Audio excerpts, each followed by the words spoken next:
up, Transformdom? This is Ben here in China, and today I'm going to do a video review of the Unique Toys Palm Collection. Yes, this isn't the Masterpiece Collection. This is the Legends Scale Collection of the Headmasters. I'm pretty excited about this because we've been playing the waiting game in terms of getting the full lineup of the Masterpiece Scale Headmasters. And to be honest with you, Market Toys is just churning out Headmasters that really looks like the toy, but not really much like the cartoon, and this was confirmed by their point blank. Without further ado, let's look at the box, and from the front you can see there is some CGI looking artwork of Skullcruncher and Hardhead. This is their YM-02 series of Schunck and Betta.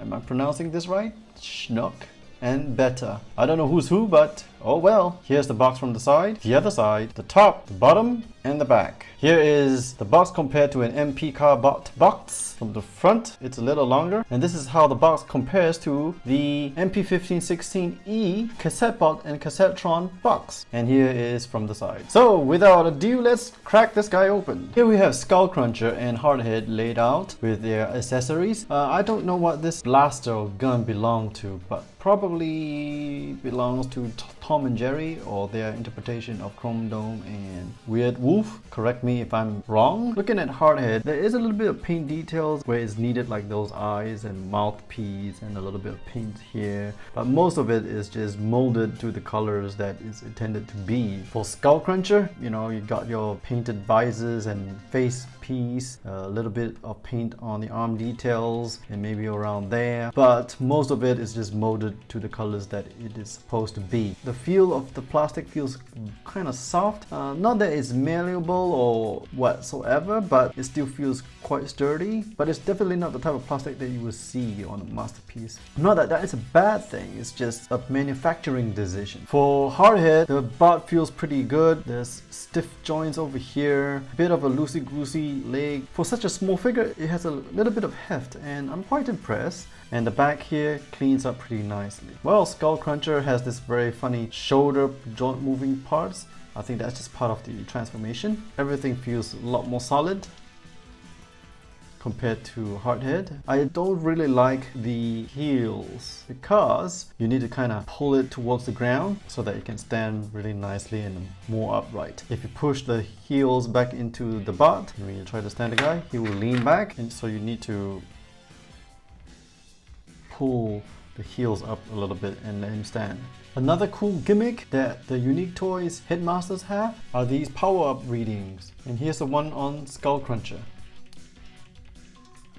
So here's Skullcruncher and Hardhead from the front. From the side, I don't really like the hollow calves, but that's the way the cookie crumbles. And the other side. Compiling Toon Screen Technology. Using my patented Toon Screen technology, here are the bits that are cartoon accurate. Here, here, here, and the overall silhouette. And here are the bits that are not cartoon accurate. Here, here, here, here, here, here, here, here, here, and the colors here, here, and here. The head is definitely a toy accurate head. It's nothing like the cartoon, American or Japanese. Compiling Toon Screen Technology. Using my patented Toon Screen technology, here are the bits that are cartoon accurate. Here, here, and the majority of the color details. And here are the bits that are not cartoon accurate.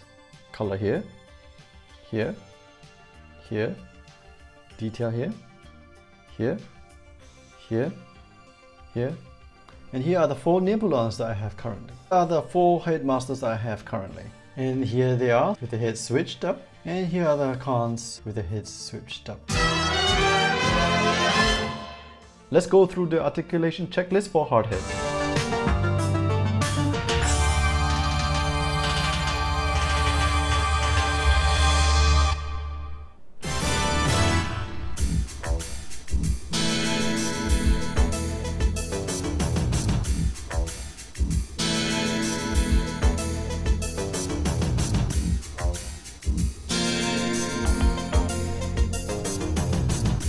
Okay, let's check out the articulation on Skullcruncher.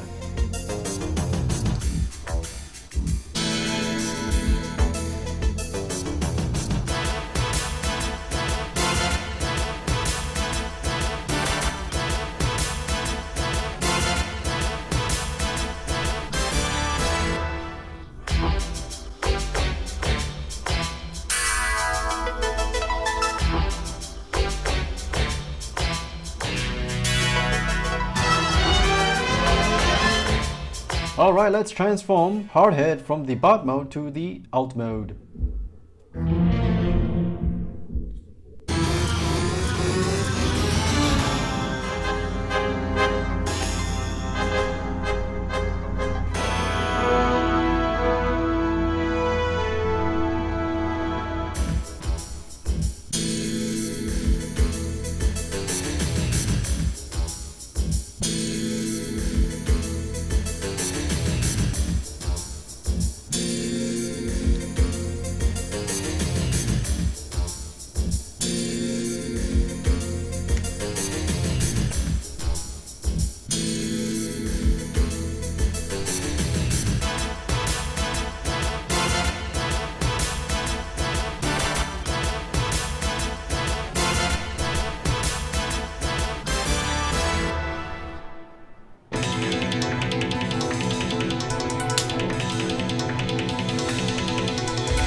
And let's transform Skullcruncher from the bot mode to the alt mode.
So here we have Skullcruncher and Hardhead transformed into the alt mode. And I've got to say that they look small and adorable, definitely not in scale with each other. For Hardhead, there isn't much of any articulation, no moving threads except for a cockpit that opens up. The front portion of the alt mode does not really say anything. I wish there was a tab from here to here. Top of the tank, you see this whole thing and it just makes it look a little ugly. So here's Hardhead from the front, the side, the other side, the back, the bottom, and the top. Skullcruncher on the other hand has a little bit more articulation. These are the feet, they just move in and out, swivel a little bit here and there. Tail does not move. Head goes side to side through the transformation and the opening of the jaw. So here's Skullcruncher from the front, from the side, very long. From the other side, and from the bottom, from the top. Compiling tune screen technology. Using my patented tune screen technology, here are the cartoon accurate bits. Here, here, and here are the non-cartoon accurate bits. Here, color here, here, detail here, color here. Compiling tune screen technology. Using my patented tune screen technology, here are the cartoon accurate bits. Overall silhouette, here, here, here, and the non-cartoon accurate bits, here, color choice here, here, here, and here. And here are the headmasters in the alt mode.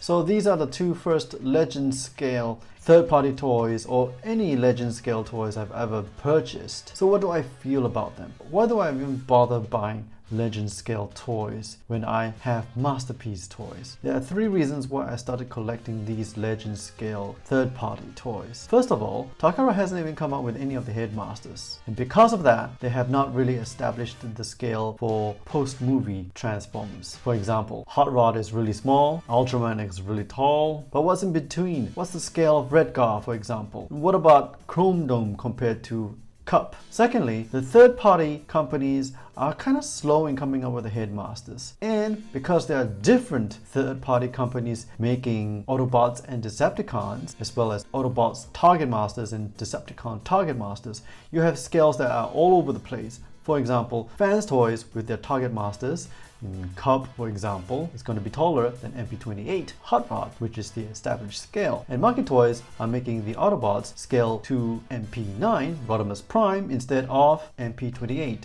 And because Takara has come out with MP40 Target Master Hot Rod, neither Transformdom nor Hardhead would match with Target Master Hot Rod. And thirdly, because all the different third-party companies are making the Headmasters and Target Masters, the Nebulons scale all over the place. There are really short ones and really tall ones. And that is just driving me nuts. Without an established scale, the third-party companies have just gone free range with their interpretation of what the Target Masters and Headmasters are supposed to look like. So that's why I got into these unique toys, Legends scale Palm collection, because only one company is going to make all of the Headmasters, and hopefully they can continue with that with the Target Masters. With that said, what are my thoughts on these guys? Well, let's talk about 3 things I like about these two and 3 things that I think that could have been done better. First thing that I like about this, it has a little bit of heft even though it's Legend scale. Second thing I like about this toys is that they're remarkably fun to play with. I can just manhandle them, throw them,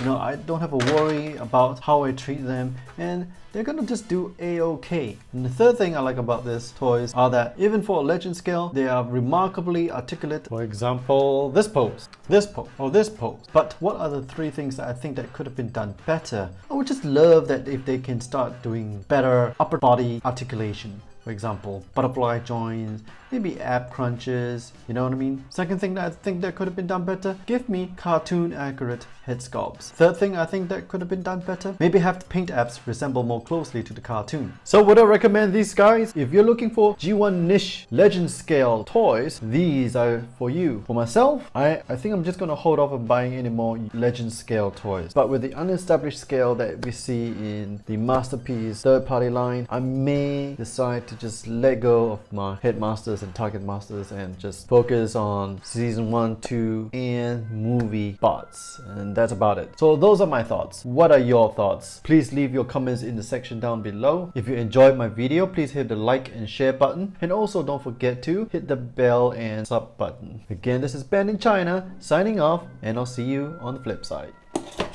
Ooh, the box feels thick and so cute. And here he is. So cute.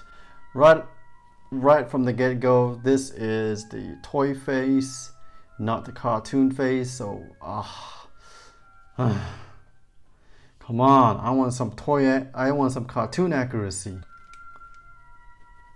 Joints, it's a little loosey-goosey on this side. Am I impressed?